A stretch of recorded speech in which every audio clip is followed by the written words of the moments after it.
Olá pessoal, tudo bem com vocês? Eu sou a professora Franciele Letícia Kiel, ou Fran Kiel, como quiserem.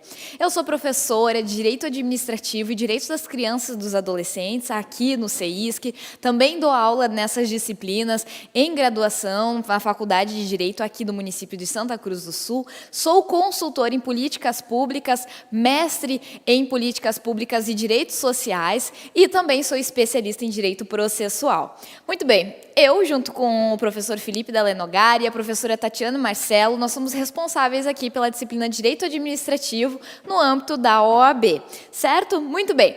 Hoje eu separei aqui dois conteúdos para trabalhar com vocês. São conteúdos que eu gosto bastante e frequentemente são objetos de exame de ordem. Então, frequentemente eles são cobrados tanto na prova de primeira quanto na prova de segunda fase. O primeiro deles, e eu vou começar com direito administrativo, ele trata sobre a responsabilidade civil do Estado. Você já deve ter ouvido falar, né? Pois então, responsabilidade civil do Estado é um conteúdo bastante cobrado. Então, veja só, responsabilidade civil do Estado. O que é essa responsabilidade civil do Estado? Lá no artigo 37, parágrafo 6º da Constituição Federal, nós vamos ter o quê? Que aqueles danos causados pelos agentes nesta qualidade, então na qualidade de agente público, causado a terceiros, sejam eles usuários ou não usuários, atenção aqui, posicionamento do Supremo Tribunal Federal, aplica-se isso que eu estou explicando para vocês, aplica-se inclusive aos não usuários do serviço público. Então, aqueles danos causados pelo agente público para terceiros usuários ou não usuários, deverá o Estado reparar eles. Só que a gente tem que dar uma atenção especial a esse Estado, porque esse Estado aqui não é somente o Estado ente federado, mas nós vamos ter aqui quem? A administração direta, aí nós temos também a administração indireta. E quem é que compõe a administração direta? A União, Estados, Distrito Federal e municípios. E a administração indireta, quem compõe? A autarquias, fundações públicas, as empresas públicas, a sociedade de economia mista e os consórcios públicos.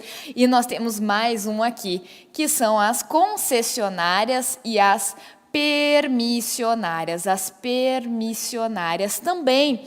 Então, quando tem um agente público, e aí a gente tem que lembrar das nossas aulas de agente público, né, que é gênero, a gente tem subespécies. Quando um agente público, ele causa um dano, então, a terceiros, cabe elas indenizarem, que aí é que entra a responsabilidade civil do Estado.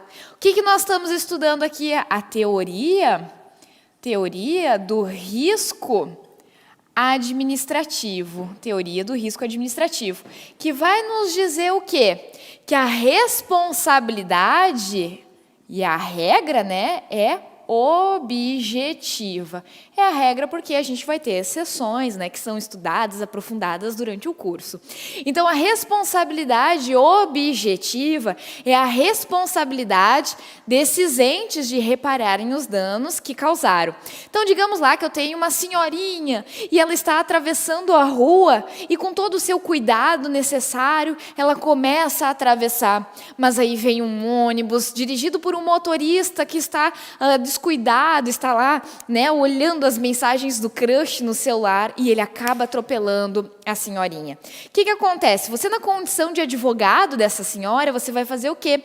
Vai ajuizar uma ação indenizatória buscando a responsabilidade civil do Estado, argumentando no artigo 37, parágrafo 6º da Constituição Federal, para quê? Para buscar, através da teoria do risco administrativo, a responsabilidade objetiva. Mas o que é essa responsabilidade objetiva? A responsabilidade objetiva é quando nós temos que comprovar apenas a ação, o dano e o nexo causal. Ou seja, a relação causa e efeito da ação e do dano. Então, a velhinha que estava atravessando, o enunciado, para que vocês possam buscar a indenização para essa senhorinha, o enunciado vai ter que demonstrar que a ação do motorista gerou um dano e que há relação entre a ação e o dano, completando, então, aqui os requisitos necessários para a responsabilidade objetiva. Viram como é diferente? Quando a gente fala sobre responsabilidade subjetiva, a gente está dizendo o quê? Que além desses requisitos, a gente teria mais um aqui, a necessidade de demonstrar dolo ou culpa desse agente. Mas aqui nós não temos. Por quê? No direito administrativo, nós vamos ter uma relação triangular. Nessa relação triangular, quando a gente fala em responsabilidade civil do Estado, o Estado vai estar aqui. Aí o Estado, lembrando, representado aqui a administração direta, administração indireta, as concessionárias permissionárias. Cada uma delas responde diretamente pelos danos causados pelos seus agentes, tá? Então, aqui nessa ação da velhinha, a gente não iria ajuizar uma ação contra o agente, contra o município, mas contra a concessionária de transporte público, se o município tivesse, então, concedido à concessionária a possibilidade de prestação desse serviço, tá? Então, essa vítima, ela vai estar na relação aqui embaixo. E essa vítima, ela vai ajuizar, então, essa demanda contra o Estado, buscando a sua reparação. E ela tem um prazo prescricional de 5 anos para fazer isso. Aí o STF vai dizer o quê? Que essa relação processual aqui está certa. O que não pode fazer é essa vítima querer ajuizar essa demanda contra o Estado e contra o agente. Não, o agente, ele vai responder através da ação regressiva. Então, depois que o Estado foi condenado a pagar a vítima em razão da responsabilidade civil do Estado, aí o Estado vai o quê? Vai poder, então, ajuizar uma ação regressiva. Ação regressiva contra o agente. O agente, ele não responde perante a vítima. Isso é uma garantia lá do artigo 37, parágrafo 6º. Aí aqui nós vamos ter responsabilidade objetiva na relação vítima versus Estado. Ou seja, a vítima vai ter que ir lá na petição demonstrar o quê? Que houve a ação, o dano e o nexo causal. E ela pede a indenização dela. Quando o Estado, tendo a sua sentença transitada e julgado nas mãos, que condenou ele ao pagamento da vítima, ele vai ter que fazer o quê?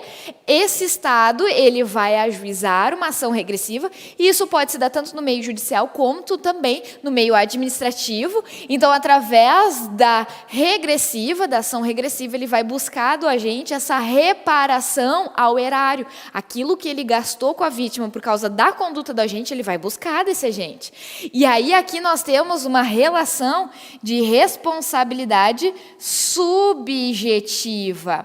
Aqui na relação Estado versus agente, aí sim, tem que demonstrar ação, dano, nexo causal e ainda dolo ou culpa desse agente, para que haja, então, aí a possibilidade de fazer com que esse agente, ele arca com os prejuízos que ele arcou ao erário público. Compreendido? Essa é uma das teorias. Durante o curso, eu apresento outra teoria para vocês também, que é a teoria do risco integral. A teoria do risco administrativo, ela comporta excludentes. Ou seja, a vítima ficaria impossibilitada de buscar indenização do Estado se ela tivesse, ou concorrido, com o dano, se a culpa fosse exclusiva dela. A culpa exclusiva dela, isso impediria ela de buscar a responsabilização civil do Estado. Ou se tivesse aí, no fato acontecido um caso fortuito ou de força maior. Essas 3 formas são excludentes da responsabilidade civil. E aí, atenção, essas excludentes, elas não se aplicam aos casos da teoria do risco integral. Mas aí a gente se aprofunda depois, durante os nossos estudos ao longo do curso. Muito bem, esse é um assunto bastante cobrado em direito administrativo. E aí eu também quero apresentar para vocês um outro conteúdo que é do direito da criança e adolescente, que é muito cobrado dentro lá do âmbito das questões de ECA, mas não só das questões de ECA, também cai lá nas questões de direito civil. Vocês sabem, que criança e adolescente é uma das disciplinas que toda hora a banca ela traz conteúdos casados com outras disciplinas, de forma interdisciplinar, com civil, com trabalho, com penal, com direito direito do consumidor também já vem. Então, nós temos que ficar atentos. Aí, aqui, quando a gente fala do direito da criança e do adolescente, vamos vir para esse lado aqui do quadro. Nós temos o quê? O conteúdo top das galáxias. Assim, ó, o conteúdo mais cobrado pelo exame de ordem é o quê? É o direito fundamental à convivência familiar e comunitária. Então, o direito fundamental, né? Opa, pulei o fundamental. O direito fundamental à convivência familiar e comunitária da criança, Esse conteúdo, ele vai abranger vários subtemas, né? Mas aqui eu vou pegar um deles para dar uma explicação para vocês já formarem uma base aí no estudo de vocês. Então, veja só, quando a gente fala em direito fundamental à convivência familiar e comunitária, nós temos que pensar no quê? Nas 3 espécies de família que nós temos dentro do Estatuto. Então, lá no Estatuto, a gente vai ter o quê? A família natural, que vai ser composta entre os pais, né, e os seus filhos. Aí nós temos a família extensa ou ampliada, as 2 terminologias estão corretas, que aí, segundo o artigo 25, parágrafo único do Estatuto, vai nos dizer o quê?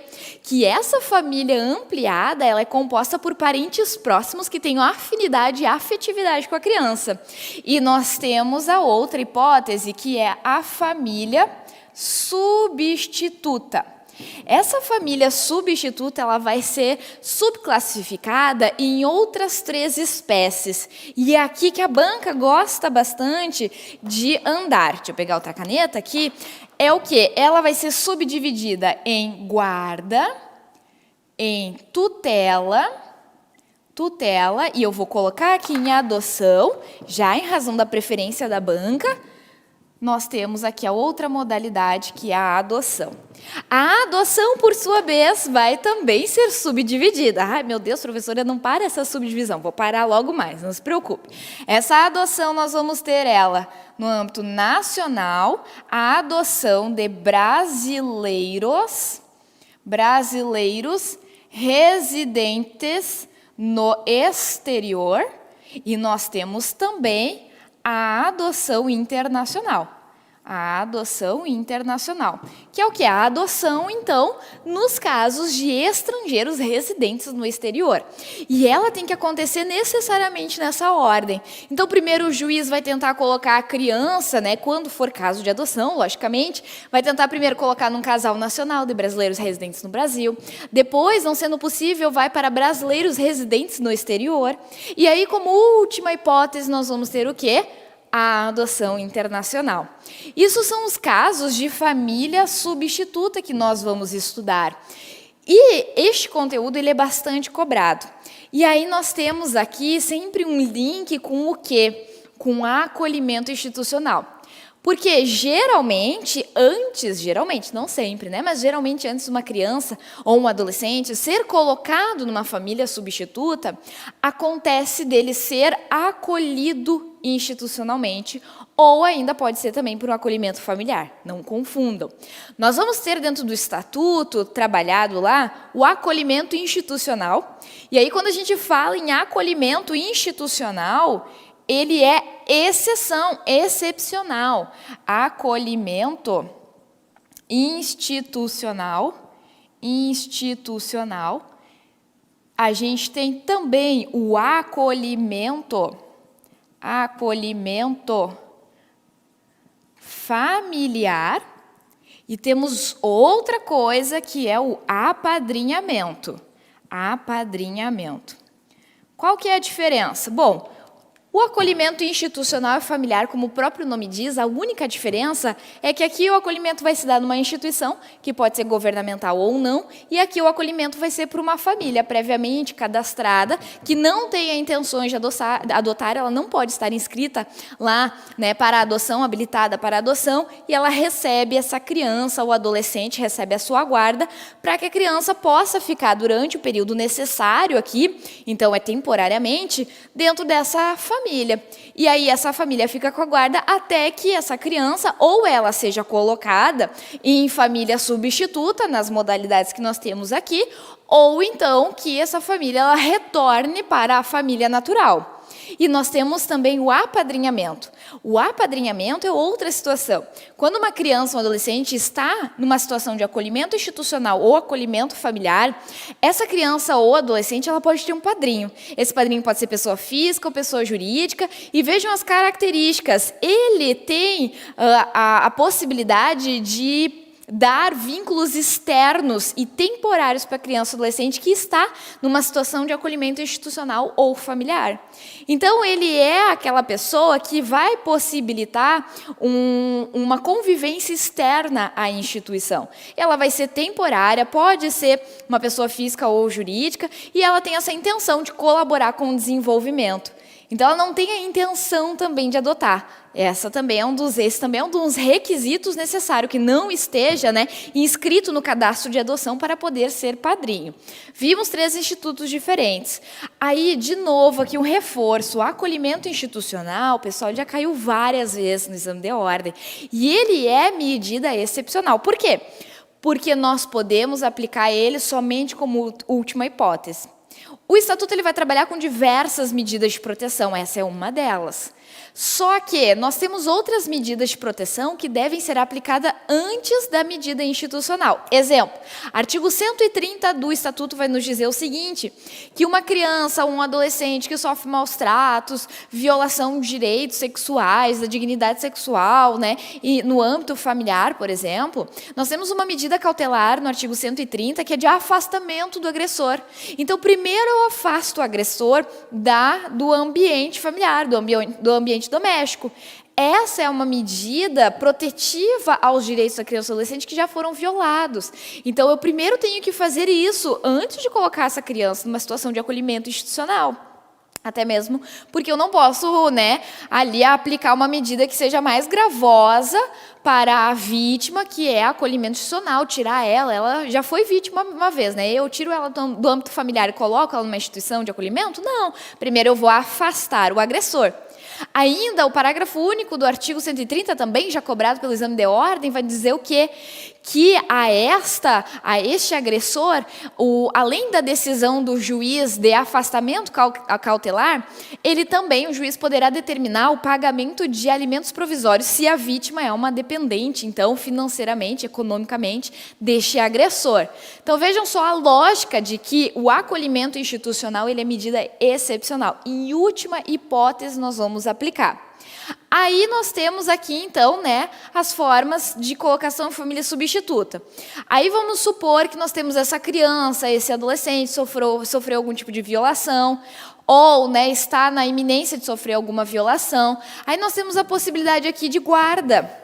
Quem é que pode ficar com a guarda? Pode ficar com a guarda algum familiar, ou a instituição fica com a guarda, ou o acolhimento familiar, essa família fica com a guarda da criança. A guarda, ela não pressupõe a destituição do poder familiar, diferente de quando a gente fala da tutela. A tutela, a grande diferença aqui para nós, que estudamos o Estatuto da Criança e do Adolescente, a grande diferença da tutela para a guarda é que a tutela, ela pressupõe a destituição ou a suspensão do poder familiar. Porque esse tutor, além de ter a guarda da criança ou do adolescente, ele também vai ter que administrar os bens. Então, uma avó que vai ficar com os seus netos em razão do falecimento dos pais da criança, ela vai ser a tutora delas, ela vai ter a tutela, porque além de cuidar das crianças, ela também vai ter que administrar os seus bens, que são os bens que eles herdaram em razão do falecimento dos pais, compreendido? Então, não confundam isso.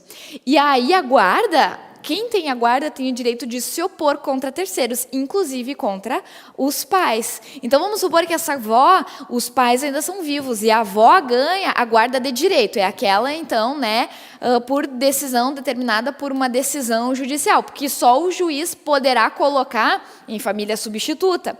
E aí, neste caso, essa avó ela tem direito de se opor, inclusive contra os pais. E os pais continuam com o dever de prestar alimentos quanto aos seus filhos, tá?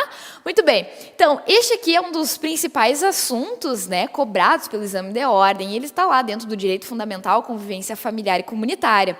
Durante o curso, nós vamos, né, destrinchar todos estes temas aqui, além do ato infracional, dos demais direitos fundamentais, dos crimes praticados contra as crianças, das sanções administrativas que nós também vamos ter lá dentro do estatuto, tá?